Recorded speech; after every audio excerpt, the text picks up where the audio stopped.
You know what is a great type? Spellcaster. It feels like there is always a new archetype or support coming out for the type, rivaling dragons and warriors in consistency of love received by Konami. This extends back to the beginning of the game, of course, which led to the creation of our previous list on the best spellcaster support from Classic YGO.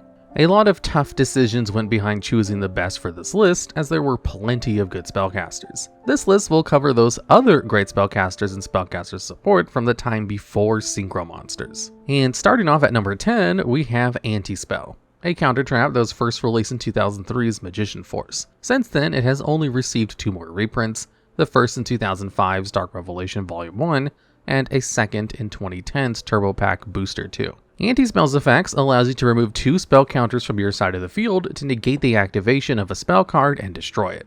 Spell counters are one of those mechanics in Yu-Gi-Oh! That produces cards that are either mediocre or ridiculously powerful. It's also the mechanic that made the Wall of Text meme possible, as any card that creates spell counters has to state how they are created and the maximum amount that card can hold. Anti-Spell's text is, thankfully, much shorter since it is only removing spell counters from any card that can hold them. Anti-Spell's negation of a spell card puts it in an interesting spot during this era. Solemn Judgment is the best negate for the era. However, it does cost half your life points. Magic Jammer was an option, but the discard cost caused the player to go -1 in card advantage. Magic Drain was perhaps a better option. However, that effect could be stopped by your opponent willing to go -1 in card advantage instead. But if you were playing a deck that makes plenty of spell counters anyway, Anti-Spell offers a painless negate. And while Anti-Spell doesn't directly mention spell counters, it's pretty obvious which type produces spell counters. As with any theme based around placing counters on the field, the strength of the theme is based on what you can do with those counters. Anti-Spell is on the lower end of the strength of counter-based effects. If it could negate monsters or traps as well, it would be much more useful. But then it wouldn't be so low on our list either. Some later entries will show how strong counters can be with the right effects. But up next is a spellcaster that derives its strength from the equipment it wields instead.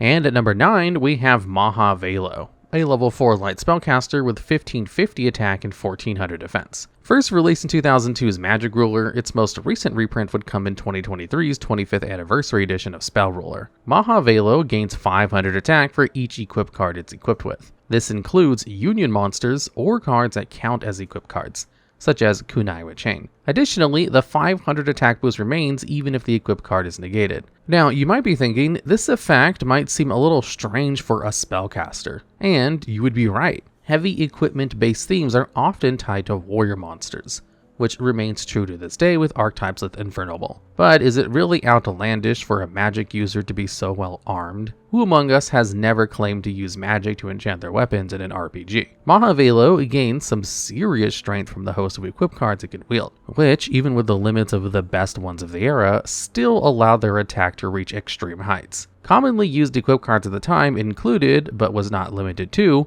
United We Stand, which gave the equipped monster 800 attack and defense for each monster on the field, Mage Power, which granted the monster 500 attack and defense for each spell and trap card on your side of the field, and Axe of Despair, which bestowed its wielder with 1000 attack. Combined with Maha Vailo's own effect, these 3 equipped cards would increase their attack to a whopping 6350 without any other monsters on the field. Obviously, this is a best case scenario, with United We Stand and Mage Power both limited during the classic era of Yu-Gi-Oh! But it wasn't unrealistic to put in some serious damage with Maha Vailo with 1 to 2 equipment. Despite this, Maha Vailo has some serious issues when designing a deck around them. Maha Vailo, as well as most of the best equipped cards, don't provide any protection against effects. A simple Book of Moon is enough to stop Maha Vailo in their tracks by flipping it face down, which destroys all the equipped cards on them since face down monsters can't be equipped. So, to keep your heavy puncher going, you need to have plenty of negate cards available, with Solemn Judgment and Spell Shield Type 8 as prime candidates. Additionally, the warrior variant of this deck, starring Armed Samurai Benkai, has far better OTK potential and a bit more consistency thanks to reinforcement of the army. Still, Maha Vailo is good enough to make it onto our list, albeit at a lower spot. And at number 8, we have Hand of Nephthys, a level 2 wind spellcaster monster with 600 attack and defense. First printed in 2005's Flaming Eternity, and was most recently reprinted in 2018's Hidden Summoners. Hand of Nephthys can tribute itself and one other monster you control, to special summon a Sacred Phoenix of Nephthys from your hand or deck. So, to get the scope of how good this effect is, we have to take a quick look at Sacred Phoenix of Nephthys. This big bird is a level 8 fire wing beast with 2400 attack and 1600 defense, with an effect that allows you to special summon itself from the graveyard near the standby phase after it was sent there by a card effect of destruction, but only once per turn. If that special summon is successful, Phoenix destroys all spell and traps on the field. This is a pretty decent revival effect, as card effect destruction proves to be the ideal way to rid a player of strong monsters in this era. Hand of Nephthys basically acts like a faster tribute summon, since it tributes itself and one other monster to special summon Phoenix. There is one obvious issue with this though, and it's keeping monsters on the field long enough to tribute both. This is solved in some very simple ways, however. One method is to use an elemental floating monster, which in the case of Hand of Nephthys would be Flying Kamakiri number 1. When Kamakiri is destroyed by battle and sent to the graveyard, you can special summon one wind monster with 1500 or less attack from your deck in attack position, meaning you can simply summon the Hand of Nephthys on your opponent's last attack of the battle phase. With the hand already on the field, you can summon any monster to go straight into Phoenix. Another method that works is using Soul Exchange to tribute your opponent's monster for hand's cost, though this does prevent you from going to the battle phase that turn. There actually is another way to go into Hand of Nephthys easy, but that would be a spoiler for a later entry on this list. Guess you'll just have to wait.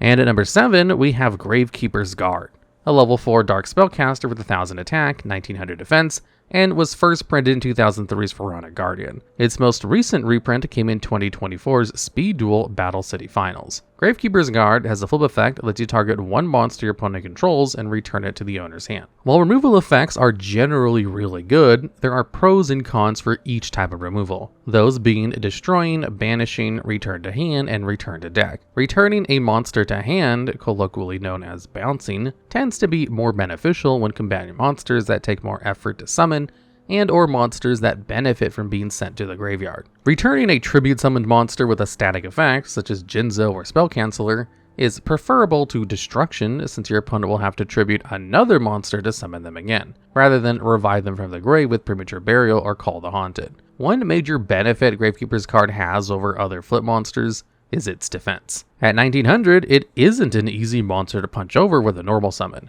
allowing it to survive attacks that would normally destroy your average flip monster. Additionally, when used in Gravekeeper decks, Guard can be summoned off of Gravekeeper Spy and get a 500 attack and defense boost from Necro Valley. Even without a boss monster, the return from Guard and the very strict graveyard control from Necro Valley can make for a very powerful control deck. While returning to the hand is useful in some situations, most of the time destroying is actually the best option. You wouldn't want to return a Monarch or a Breaker the Magical Warrior, would you? Exactly my point. Which brings us to the next monster on our list. And at number 6, we have Old Vindictive Magician, a level 2 dark spellcaster with 450 attack and 600 defense. First printed in 2003's Magician's Force, it would receive several reprints, with the latest coming in 2023's Speed Duel Streets of Battle City. Old Vindictive Magician has a flip effect to target a monster your opponent controls and destroy it.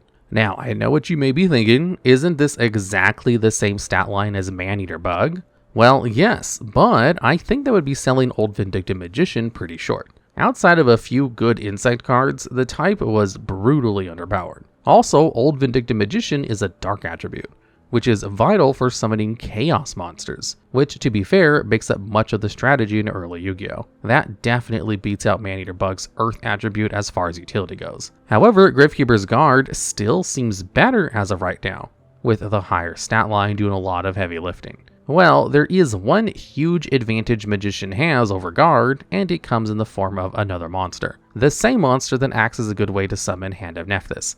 Works in a way that can special summon Magician already in face down defense position from the deck. That alone can help slow down your opponent, as you'll be setting a monster that can pop your opponent's monsters. While some Yu-Gi-Oh veterans might know which monsters can summon both Hand and Magician, those of you that don't will just have to wait. And at number 5, we have Magical Marionette, a level 5 dark spellcaster with 2000 attack and 1000 defense. Just like the previous entry in our list, Magical Marionette was first printed in Magician's Force, and most recently reprinted in Speed Duel Streets of Battle City. Each time a spell card is activated, Magical Marionette gains 1 counter upon resolution of the spell card. Each spell counter on Magical Marionette gives it an additional 200 attack, and Marionette can remove 2 spell counters from itself to target and destroy a monster on the field. This effect can target your own monsters as well, and isn't once per turn. Magical Marionette is often used as a level 5 option in Reasoning Gate decks, as both Reasoning and Monster Gate can easily summon them. These decks spam spell cards in general, so it's really easy to stack enough counters to clear a field and launch a direct attack. Since Magical Marionette has no max counter limit, unlike many other spell counter cards, you can reach 3000 attack after just 5 spells. The no spell counter limit also works well with cards like Anti-Spell and Megaton Magical Cannon. While the prospect of actually activating Megaton's ridiculous 10 spell counter requirement for a full opponent board wipe can be tempting, it's important to remember that the spell counter monsters have better effects than the spell counter spells and traps during this era. While Marionette's use in a spell counter deck is pretty much guaranteed, the need to tribute summon Marionette is an issue. Being a level 5 might have been a strength while using Reasoning, but Marionette's stat line and need to play multiple cards to benefit from its effect is a bit of an issue when you need to tribute one monster to summon them. Spell counter decks run more monsters than Reasoning Gate decks, making Reasoning less reliable. The tribute cost can be circumvented by the usual method of using your opponent's monsters, but still takes more setup than some other strong spell counter monsters on the previous list, as well as ones that will appear later on in this list. And at number 4, we have Relinquished, a level 1 dark spellcaster ritual with 0 attack and defense. First printed in 2002's Magic Ruler and was most recently reprinted in 2024's Speed Duel Tournament Pack 7. You can ritual summon Relinquished by utilizing Black Illusion Ritual. Once per turn, Relinquished can target one monster your opponent controls, then equip it to Relinquish, who can only have a maximum of one monster equipped to it this way. While equipped with the stolen monster, Relinquish's attack and defense become equal to the equipped monster's attack and defense. If Relinquish would be destroyed by battle, you destroy the monster it has equipped instead. Finally, while Relinquish is equipped with the stolen monster, any battle damage you would take from a battle involving Relinquish inflicts an equal amount of effect damage to your opponent's life points. Now, I know that may sound confusing, but it honestly used to be worse, as this card had 5 errata since its release. Relinquish shares a lot of obvious similarities with Thousand Eyes Restrict, which has Relinquish as a fusion material. Just like Restrict, if Relinquish is flipped face down, the equipped monster is destroyed, which frees Relinquish to absorb another monster once it's flipped face up again. Unlike Restrict, however, your opponent's monsters can change their battle positions and can attack other monsters. Also, since Relinquish is a ritual monster, it's harder to summon since you need both the monster and the ritual spell in hand, instead of just cheating it out of your extra deck using Metamorphosis, like you would with Restrict. It's best to look at Relinquish as a weaker version of Restrict that gets you more Restrict-esque effects. It can be used with Metamorphosis to get off a double steal in one turn, giving you a unique way to clear a field. The main flaw of Relinquish is that you have to run monsters like Sonic Bird, Senju of the Thousand Hands, and Manju of the 10,000 Hands, which takes up at least 5 spaces in your deck. These ritual searchers only have 1400 attack, and can be over pretty easily. So you'll have to use your Relinquish to clear the board advantage you'd given up earlier. Despite these issues, Relinquish is still good enough to get a high spot on this list. And at number 3, we have Royal Magical Library, a level 4 light spellcaster monster with 0 attack, 2000 defense, and first printed in 2003's Magician's Force. Its latest reprint would come in 2021's OTS Tournament Pack 6. When a spell card is activated, you place one spell counter on Royal Magical Library after the spell resolves. Royal Magical Library can have a max of 3 spell counters, and it has the effect to remove 3 spell counters to draw 1 card. As with many spell counter cards, the effect isn't once per turn. So this monster is a classic staple of many FTK decks, both in the past and present. Combine library with other draw cards such as Pot of Greed, Graceful Charity, Upstart Goblin, and Reload, it becomes really easy to draw out your deck. But what are you drawing all these cards for exactly? Well, one early method to win a game pretty fast is through burn damage. If you can draw through most of your deck, have at least 30 cards in your graveyard, and set 3 copies of Blasting the Ruins, which burns for 3000 life points each, you can burn your opponent to death in the draw phase. A more recent developed strategy is to use Toon World, Archfiend's Oath with Convulsion of Nature, and Giant Trunade to burn through most of your life points. Convulsion of Nature forces both players to play their decks upside down, meaning the top card is always revealed. Using that knowledge, Archfiend's Oath becomes a guaranteed draw while burning yourself for 500 life points. Oath is only a soft once per turn, too, so if it's returned to the hand by Trunade, it can be activated again. Same goes for Toon World's 1000 life point burn. But how does burning yourself help defeat your opponent? Well, through the use of Reversal Quiz, you can swap your life points with your opponent's life points. The goal is to burn yourself down to 500 life points, equip Library with Black Pendant, and then use Reversal Quiz, which sends all cards in your hand and on your side of the field to the graveyard to then guess whether the card on top of your deck is a monster, spell, or trap. If you guess correctly, you exchange life points with your opponent, which leaves them at 500. The guess itself isn't that hard, as you'll only have 1 or 2 cards left in your deck, and you can use a Feather the Phoenix to set a particular card on top of your deck. But how do you burn them for the final 500 life points? Well, Black Pendant will start a new chain after it's sent to the graveyard by Reversal Quiz, which burns your opponent for 500 life points exactly. And this deck was actually used to win a Modern GOAT format tournament back in 2021. While Royal Magical Library is really good with burn strategies, most people who have used it had another FTK strategy in mind, which brings us to the next card on this list. And at number 2, we have Exodia the Forbidden One, a level 3 Dark Spellcaster with a 1000 attack and defense. First printed in 2002's Legend of the Blue Eyes White Dragon, and was most recently reprinted in 2025's Limited Pack World Championship 2025. Exodia the Forbidden One states that while you have it in your hand, alongside a right leg of the Forbidden One, left leg of the Forbidden One, right arm of the Forbidden One, and left arm of the Forbidden One, you win the duel instantly. This isn't treated as an effect and does not start a chain. So you just instantly win the game, and all you need to do is get 5 one-off cards in your hand. Easy enough, right? Well, not really, but that hasn't stopped many players from trying. While winning by Exodia's effect is an exciting goal, the kind of draw power needed to achieve that goal is pretty hard to assemble. Royal Magical Library was one obvious method used back in the ye old days of Yu-Gi-Oh, but there was many other solid options available. Using Sangan and Emissary of the Afterlife, you can add multiple pieces of Exodia to your hand. Combined with Dekochi the Battle Chanted Locomotive, Dark Mimic level 1, and Dark Mimic level 2 for extra draw power, you can add several pieces over the course of a few turns. Another riskier but faster way to draw all the Exodia pieces is to use Heart of the Underdog with a deck loaded with normal monsters. During the draw phase, if you draw a normal monster, Heart of the Underdog allows you to reveal that monster to draw another card.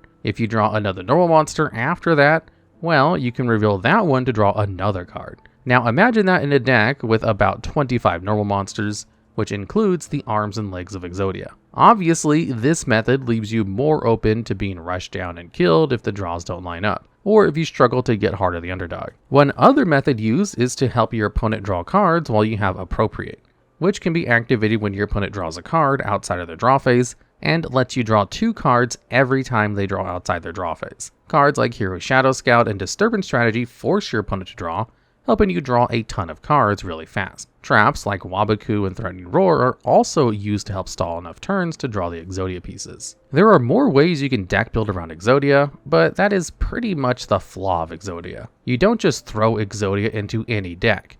You put it in a deck that plays to win via unconventional means. The top spot on this list is significantly more versatile. But before we get to that, we have an honorable mention. And our honorable mention goes out to Blast Magician, a level 4 fire spellcaster with 1400 attack and 1700 defense. After a spell card is activated, Blast Magician gains a spell counter on the resolution of that spell card. Magician can remove any number of spell counters on itself to target and destroy a face-up monster card with less attack or equal to the number of removed spell counters times 700. Magician is very similar to Magical Marionette, with the advantage of being normal summonable. Magician's target removal is worse, however. While you may save spell counters destroying monsters with 700 attack or less, any monster over 1400 will take Blast Magician 3 or more spell counters. If you could play a normal summon and 3 spell cards in one turn, you'd be better off playing Royal Magical Library with some spell removal instead. Blast Magician is still good enough to run 1 copy in spell counter decks, but not good enough to beat out any other card on this list. And at number 1, we have Apprentice Magician, a level 2 Dark Spellcaster with 400 attack and 800 defense. Like many cards on this list, it was first printed in 2003's Magician's Force, and it was most recently reprinted in 2024's Quarter Century Bonanza. If Apprentice Magician is summoned, you can target 1 card in the field that can have spell counters, and then place a spell counter on that card. When Apprentice Magician is destroyed by battle, you can special summon 1 level 2 or lower spellcaster monster from your deck in face-down defense position. Apprentice Magician's first effect works well with the universally used Breaker the Magical Warrior, netting another spell and trap card pop. Blast Magician and Magical Marionette also benefit, powering their monster's destruction effect. The second effect, however, is the more important one. Apprentice Magician's floating effect is where the versatility comes in, as there are some good low-level spellcasters. As stated previously in our list, Apprentice Magician can summon a hand of Nephthys for an easy Phoenix on board next turn, or can float into a face-down old Vindictive Magician to give you good monster destruction. More importantly though, Apprentice Magician can float into a face-down Magician of Faith, which can easily turn the tide of any game by returning a key spell card. Additionally, because it floats into another monster, it's great for keeping a tribute on board for Monarch decks. If that wasn't enough, Chaos decks really benefit from having a dark monster hit the grave that then sets a light monster, making future Chaos plays a lot easier. Heck, the card doesn't even have a restriction on floating into another copy of itself. Apprentice Magician was moved to the semi-limited list in April 2006, where it stayed for 2 years before it was deemed fair enough to be unlimited again. Of course, by that point, Magician of Faith was banned. But that's just the way Yu-Gi-Oh works. Can't have too many good things at once for too long.